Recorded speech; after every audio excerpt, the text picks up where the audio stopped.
নমস্কার বন্ধুরা, শ্রীকৃষ্ণ মানে কৃষ্ণ এই চ্যানেলে আপনাদের সকলকে সুস্বাগত। আজকে একটি বিশেষ গুরুত্বপূর্ণ ভিডিও নিয়ে আলোচনা করব।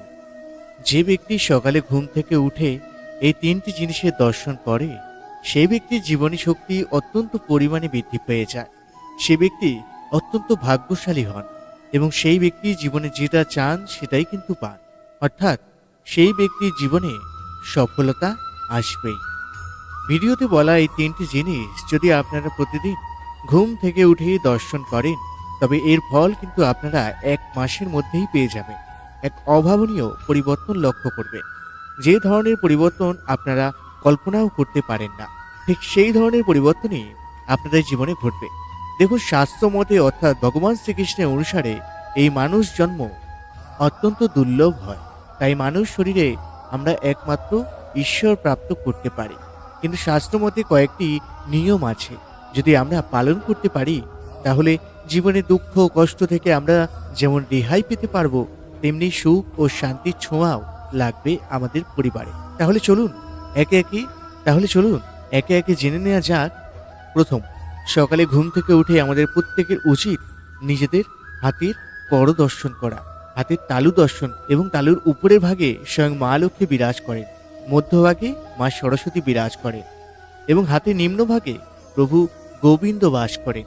সুতরাং আমাদের প্রত্যেকের উচিত ঘুম থেকে উঠে নিজের হাতের কর দর্শন করা এবং মাতা লক্ষ্মী, সরস্বতী ও শ্রীকৃষ্ণের নাম নিয়ে যে ব্যক্তির দিন শুরু হয়, সে ব্যক্তিদের জীবনে সফলতা অবশ্যই আসে এবং বিভিন্ন দেবদেবীর আশীর্বাদে সে ব্যক্তির দুঃখ, দারিদ্রতা, কষ্ট, রোগ ব্যাধি এগুলো কিন্তু নাশ হয়। তথা এই ক্রিয়াটির মাধ্যমে আপনারা কিন্তু সহজেই মা লক্ষ্মীর কৃপায় ধন সম্পত্তি অর্জন করতে পারবেন, মাতা সরস্বতীর কৃপায় বিদ্যা বুদ্ধি অর্জন করতে পারবেন এবং শ্রীকৃষ্ণের কৃপায় জীবনের সমস্ত বাধা বিপত্তি, দুঃখ, রোগ ব্যাধি থেকে মুক্তি পাবেন। এছাড়াও হাত দর্শন করার সঙ্গে সঙ্গে আপনি একটি মন্ত্রের জপ করতে পারেন, তাহলে অত্যন্ত তাড়াতাড়ি জীবনে কিছু শুভ ফল পেয়ে যাবেন। মন্ত্রটি হল করাগ্রে বসতে লক্ষ্মী, করমধ্যে সরস্বতী, করমৌলে তো গোবিন্দায়, প্রভাতে কর দর্শন। অর্থাৎ আমার হাতের অগ্রভাগে মা লক্ষ্মী, মধ্যভাগে মা সরস্বতী এবং মা মূল ভাগে ভগবান শ্রীকৃষ্ণ বসবাস করেন এবং এনাদের দর্শন করে থাকি। দ্বিতীয়ত, শাস্ত্রমতে এমনটা মনে করা হয়, প্রত্যেক মানুষের সপ্তাহে একদিন হলেও ব্রহ্ম মুহূর্তে ঘুম থেকে ওঠা পাখিদের খেতে দেওয়া উচিত।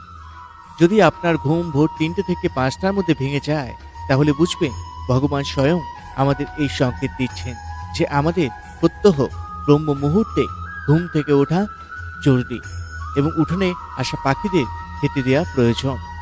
দেখুন, এই ব্রহ্ম মুহূর্ত কিন্তু এই ব্রহ্মাণ্ডের সৃষ্টি হয়েছিল।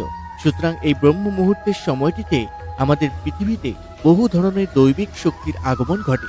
এছাড়াও ভোর 3টে থেকে 5টার মধ্যে এই সময়টি বায়ুমণ্ডলে কসমিক এনার্জি অত্যন্ত পরিমাণে বৃদ্ধি পায় এবং এর ফলে আপনি জীবনে চরম শিখরতায় পৌঁছে যাবেন।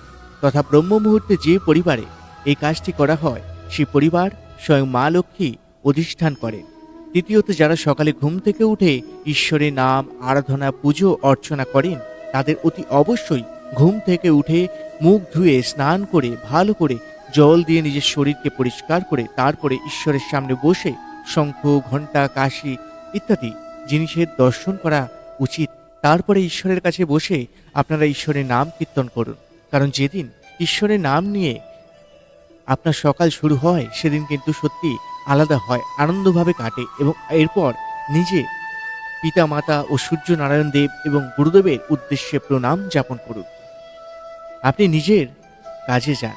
দেখুন, যে ব্যক্তি এই নিয়মগুলো প্রতিদিন পালন করেন, সে ব্যক্তির জন্ম কুণ্ডলী থেকে সমস্ত রকমের ঋণ, দোষ, পাপ এগুলো কিন্তু খুব সহজেই খণ্ডন হয়ে যায় এবং প্রতিদিন সে ব্যক্তির জীবনে শুভ শক্তি বৃদ্ধি পায় এবং পুণ্যের মাত্রা বাড়তে থাকে।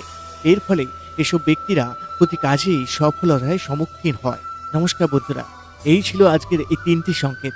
এই 3টি সংকেত আপনারা কে কে পেয়েছেন অবশ্যই কমেন্ট বক্সে কমেন্ট করে জানাবেন এবং সবার উদ্দেশ্যে শেয়ার করে দেবেন, যাতে তারাও এই 3টি সংকেতের কথা জানতে পারে। জয় শ্রীকৃষ্ণ, জয় রাধেশ্যাম।